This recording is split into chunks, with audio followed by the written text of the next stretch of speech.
He never wrote a book. He never held an office. He never traveled more than a few days from where he was born. He was executed as a criminal by a mid-level Roman governor who barely registers in the records. And 2,000 years later, roughly a third of everyone alive organizes their life around him. We even split the calendar in half at his birth, and then got the date wrong. This is the whole story. The village, the preaching, the arrest, and what happened afterwards. What the Gospels say and what historians can actually show.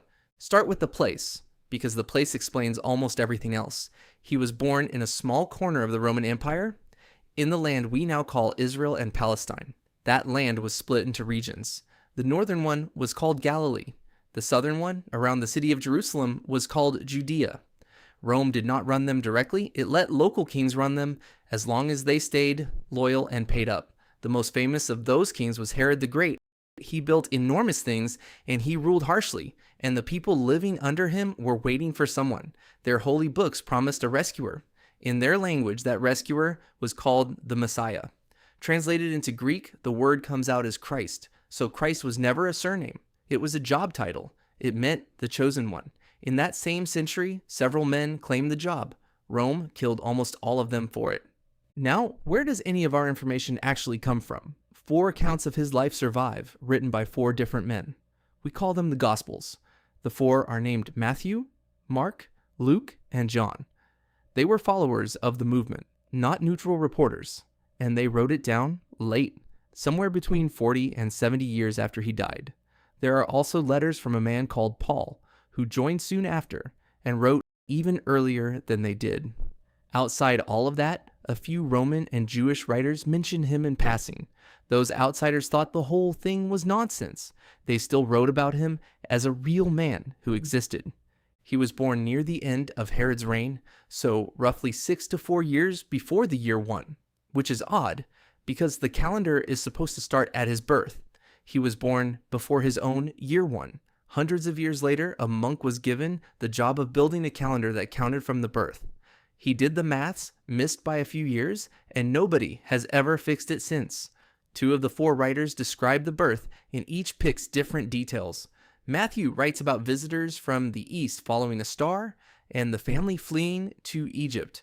Luke writes about a head count ordered by Rome, no room at the inn, and shepherds out in the fields at night. Both say he was born in a town called Bethlehem. Both agree he grew up somewhere else entirely. Neither gives a date. The 25th of December was picked out centuries afterwards. He grew up in Nazareth, a farming village small enough to hold maybe a few hundred people. His father Joseph is described with a word that means builder, a man who works in wood and stone. And then the writing simply stops.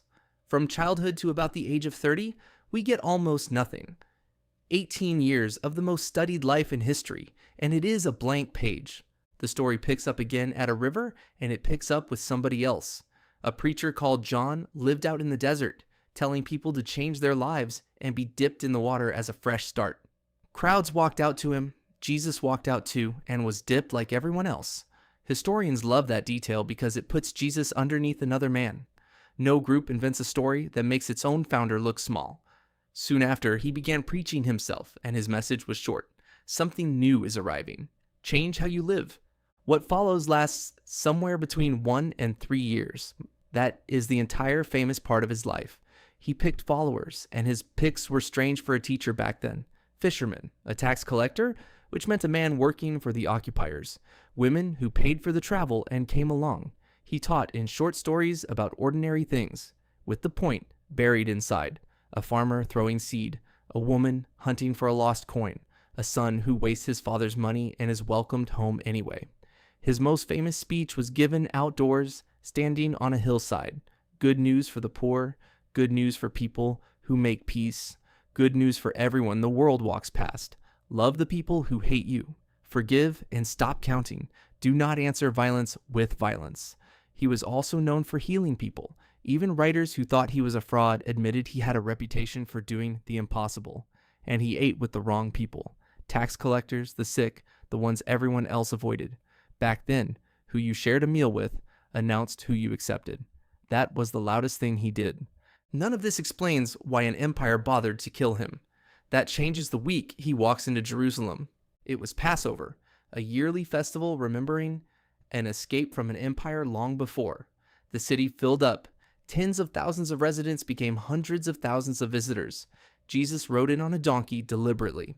An old prophecy said a king would arrive exactly like that, and the crowd cheered him as one. Then he walked into the temple and turned over the tables of the men changing money there. The temple was not just a place of prayer. It was a bank, a marketplace, and the biggest business in the region. Wrecking that during the busiest week of the year was a direct insult to the men running it. Historians point to that moment as the trigger. After it, the leadership wanted him gone, quietly. So they waited for darkness and for somebody on the inside to help. On his last evening, he shared the festival meal with his 12 closest followers. He broke bread, passed around a cup, and told them to keep doing this to remember him. That meal is still repeated every single week in churches all over the world. Afterwards, they walked to a garden outside the city walls, and one of the 12 brought guards to him. His followers ran. He was questioned first by the men who ran the temple, and their complaint against him was religious. But they had no power to execute anybody. Only Rome had that. So in the morning, they handed him over to the Roman official in charge of the region. That official was called Pontius Pilate, and he ran the place for about 10 years. He is not a story character. His name is carved into a block of stone that still exists today. So Jewish writers alive at the time describe him as stubborn and quick to use force. But the accusation put in front of him was not about religion at all. It was about politics.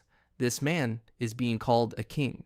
And in the Roman Empire, only one man was allowed to be that. There was exactly one outcome for that accusation, and Pilate gave it. The sign fixed above him did not mention religion. It said King of the Jews. He was killed as a rebel by crucifixion, which Rome used as a public warning, mostly on slaves and rebels. For him, it was over within hours. A follower named Joseph asked for the body. It was placed in a tomb cut into rock, and a stone was rolled across the entrance. The execution itself is the most agreed-on fact in the whole story. Nearly every historian who studies the period, religious or not, accepts that he was killed under Pilate. A Roman historian called Tacitus writes it down plainly, while calling the whole religion a disease. Nobody invents a founder who dies that way. In that world, it was the most shameful ending there was. Then, the accounts had described something historians handle very carefully. On the third morning, followers went to the tomb and reported it empty. The first people to find it, in all four accounts, are women. Back then, a woman's word counted for far less than a man's in any argument. If you were inventing a convincing story, they are the last witnesses you would pick. Over the following weeks, the accounts describe him appearing to individuals and to whole groups at once. Paul, writing about 20 years later, repeats a summary he says was handed to him earlier still. That pushes the claim back to within a few years of the event, not centuries.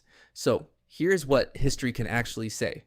Those people were completely convinced they had seen him, and they stuck to it under threat, which is not how invented stories usually behave. Whether it truly happened is a question history has no tool to measure. What is not in doubt is what that belief did next. A handful of villagers with no money and no power started telling everybody. Paul, who had originally hunted them, carried the message across the sea into the big cities. For 300 years, belonging was illegal and sometimes dangerous. Then a Roman emperor made it legal, and within a century, it was the empire's official religion. The empire that executed him ended up carrying his name into every land it held. Today, around 2.4 billion people follow it, more than any other religion on earth, and the man himself lived a short life in a tiny place and never wrote a single word down. Everything we have exists because the people who heard him refused to stop talking about it. Subscribe for more history explained one stick figure at a time. See you next time.